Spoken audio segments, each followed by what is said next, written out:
Okay, it's time for week 6. Sure, a few of you had a few mini 2 drinks last night, feeling kind of hungover. But it's important that we all wake up, watch Coburn's callouts. It's the most important part of our Sunday morning. Cheers, guys.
Well, with travel this week, unfortunately, I have been stuck at home since I got back. I guess I did get to see Pittsburgh. Beautiful place. Not really. I never really got to experience it. I basically go to my hotel, go to the stadium, and come back, but I hear Pittsburgh's nice. We are here to discuss football, but I can't help but feel we need to first discuss congrats to Richards. The man is married, I assume, as I was not there. As you'll see later on, other people have opinions I think we're going to enjoy. But congrats to you, Chris. Well-deserved, buddy. Hope you guys have a wonderful life together. It's the last nice thing I'm going to say. So, let's talk about how football has been going. Not to mention how fantasy football has going. The good news is, for Richard's wedding present, John did give him the great glory of a win and to see him humiliated with the wheel of misfortune. So congrats to Richards on the big win, the wedding, and all other things that go along with it. Sorry, John. We'll talk about your loss a little bit later on. Speaking of losers, Kramer. It's looking like 0 wins. I know we've never had 0 wins before, but the team's looking rough. Hoping that you know this, looking for maybe a bye week win of some type. I have no idea. I have no idea if you'll be able to do it. I also am looking like a potential Teddy finalist, despite having that single win in week 1. Now, I blame all mine on injuries. And of course, this week I got wiped by little brother Evan, which was not cool. But looking at Kramer, 444 points is all that you have. League low. It's pretty unimpressive, buddy. And I haven't even seen, you had Thomas out for a little while. I think just a bad draft, right? Just really, really bad draft. So, you know what? You have the least amount of points. Somehow, I have like the 6th most, and I'm in 11th. Of course, Evan has like the 4th most, 3rd most, and he's in 10th. So, Evan and I have a chance, though small. There's a lot of 3 and 2 teams out there to pick up the last couple of wild card spots. Kramer, time to sell, brother. Not seeing anybody that you have to sell, but what are you going to do? Kramer, will you be this year's league loser? I think so. I hope so. I'm hoping for a 0 win. That's my goal. No wins. You can do it. I believe in you. So we're a third of the way through the regular season. Who has been the most impressive fantasy football player, or football player? Let's not even talk about fantasy. I think NDD, they deserve an honorable mention. I believe Craig picked them up. Been looking very impressive. Maybe Phillip Rivers has been inspiring them to get out there and give it their all. So they've been playing awfully well. Buffalo, who was an impressive defense last year, is garbage. I believe I've dropped them. If you'd like to pick them up, feel free. Dalvin Cook, the second most non-quarterback fantasy points this year. Pretty impressive. How long is he going to be out? Groin injury? I've never pulled my groin because I've never exerted myself hard enough to need to. but looks like at least a couple of weeks. Not on the IR, so there's still faith. And speaking of the highest scoring non-QB, Kramer always seems to be there. Even though New Orleans is kind of looking slow, he's there. I mean, he's their one and only. He's like the Christian McCaffrey, but he's not the only player on their team. So Eli looking strong. And then you also have Zeke. How did that happen? You have two of the top 5 non-quarterback scoring fantasy players on your team, and you suffered a loss? Just saying. I don't know how that's possible. Pretty impressive team. Now that Dak, maybe Zeke's going to be a little bit stronger. For those of you that didn't see the injury, and not to be weird, but the same week that Alex Smith returns from his gruesome leg injury, Dak Prescott basically has this sock keeping his foot attached to his leg. I mean, it sounds like surgery went well.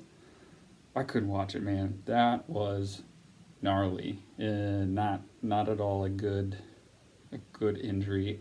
They're saying 6 to 8 months on a franchise year, contract year. Oh, pour one out for Dak, but I'm not gonna pour beer. So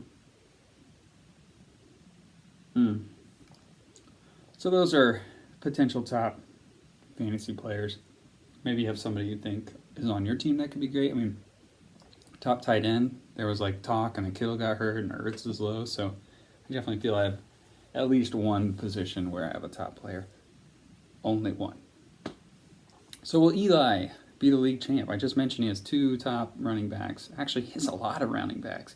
Kramer, obviously. Zeke, already talked about. Ronald Jones, who I think is a bit of a surprise, but is doing very well. Oh, he also has Le'Veon Bell, who I don't know if you know about this, but the Chiefs picked him up on a steal. I hate this, by the way. He's toxic. I hate toxic locker room people. Like Kareem Hunt kind of did the kick thing, and that's bad. But just being a bad person.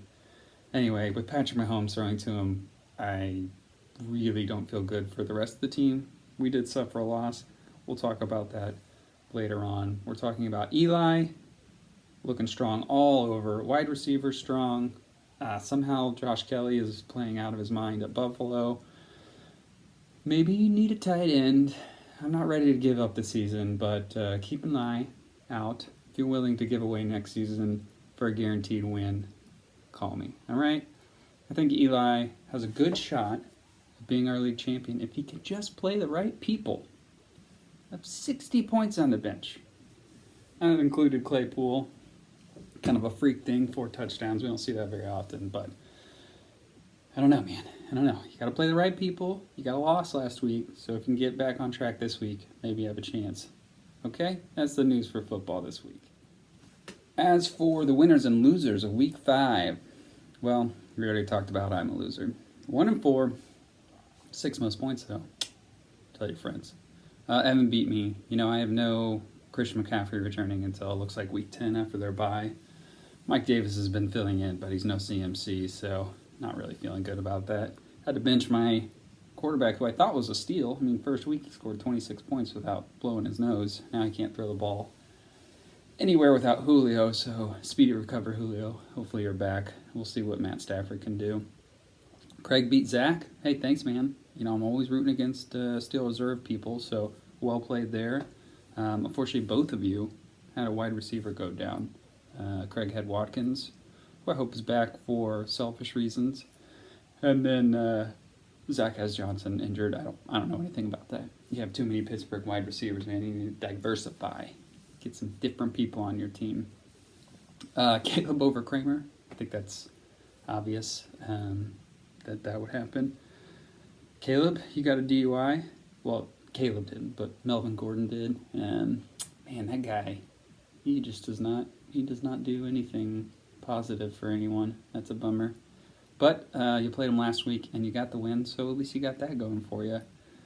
And then will Kramer take a punch in the head, or will Thomas actually play? If you don't know about that, Michael Thomas punched one of his teammates to miss. I think that was all a ploy, right? – They're just trying to give him another week to get ultimately healthy. Saints are going to come back. I thought they had a chance at being who the Chiefs played in the Super Bowl, but we'll see now. A lot of strong teams out. Seahawks, whew, they're looking strong. Matt took down Coleman, always appreciated. Sorry, Coleman, if you don't participate, I just want you to lose. So I want you to lose. However, Matt did lose Dak, who was top quarterback point scorer, I think. Pretty close. Pretty impressive stuff. That's a bummer. I didn't see who you picked up. I'm sure they're not very good since I also had to pick up a quarterback and I got Matt Stafford. So guess you're trading or grasping. Either way, I wish you no good luck because you're in my division. Loses for Caleb, Zach, and Matt. I mean, they didn't, but that's what I hoped for. Coleman lost Cook, what we talked about. So he's got a gap to fill. Will he? Who knows? Will he do anything? Who knows? These are all things we don't know.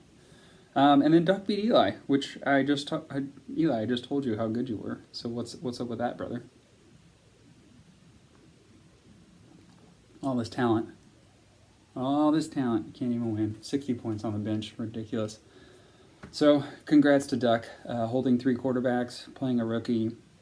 I think maybe that's changed since last week. But interesting play. You always go for the outsmarting yourself, which I appreciate because I like to do the same thing. And then, last but definitely not least, Mr. Richards. Congrats. Many times over and over. Let's just pretend it's your birthday and your Christmas and all that. You get all the compliments, brother. Way to go. Way to be a man. The rest of you be men or not. I don't care. But you not only won, but you won by the largest margin. So, unfortunately, the video came in weird. I can only see John's head in this video. Of course, John was the biggest loser. He got Steely Can on the Wheel of Misfortune, and he did it, Participation is appreciated. So here's the floating head of John for the biggest loser, Copen's call-out, Steely Can. Let's take a look. Hello, y'all. I'm the biggest loser this week with the Steely Can. You're all at a wedding. I hope it's miserable. I hope the wedding fails. I hope you all have a terrible time. But here we go.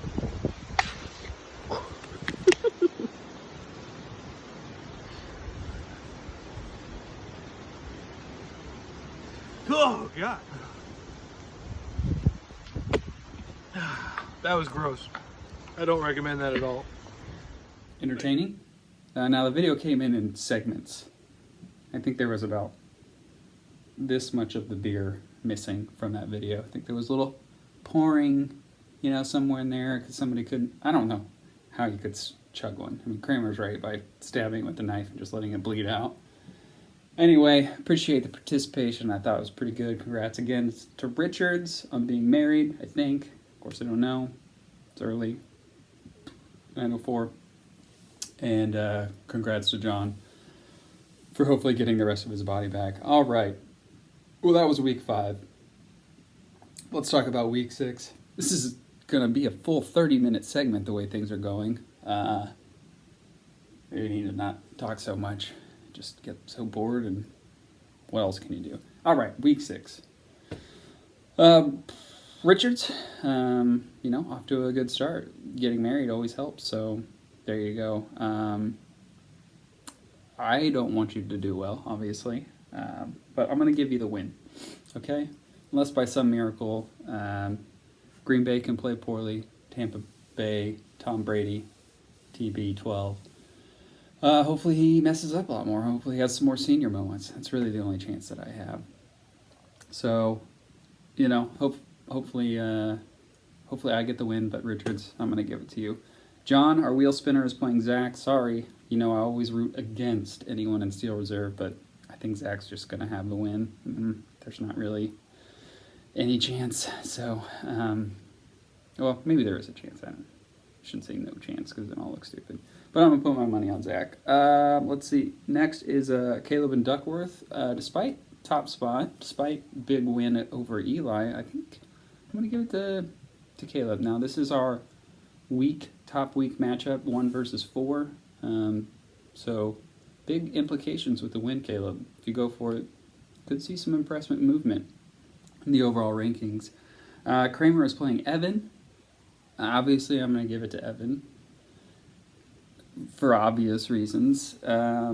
This is kind of our bottom barrel matchup. I don't think anybody will be following along tightly with 10 and 12 playing each other. Eli versus Matt.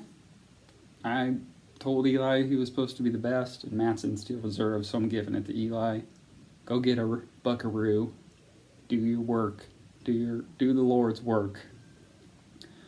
And then Craig versus Coleman. Obviously, sorry Coleman, you don't participate. I want Craig to win, so there you go. Just no Aaron Jones, no field goals.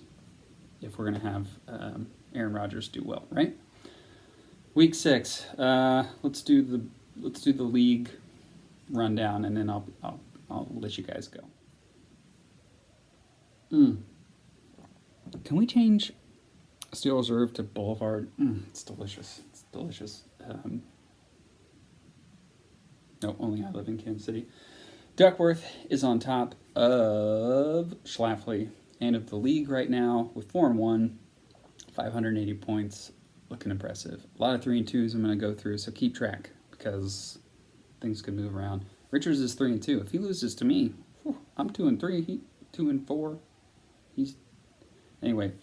Richards is in 5th place overall, 2nd in his division at 3 and 2, 559 points, tied with Coleman, who also is 3 and 2 with 559 points, but like by a decimal point lower. And then Kramer's, of course, 0 and 5 with 440 points, our lowest point scorer so far.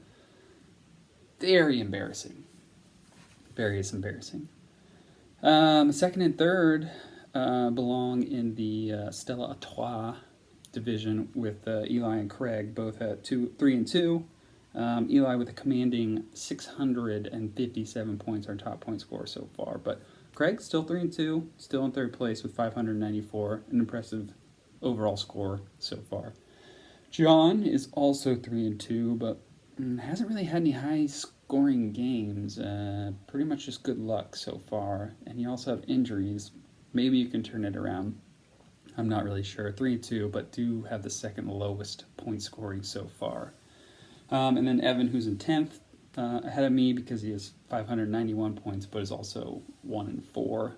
Last, most important, Steel Reserve,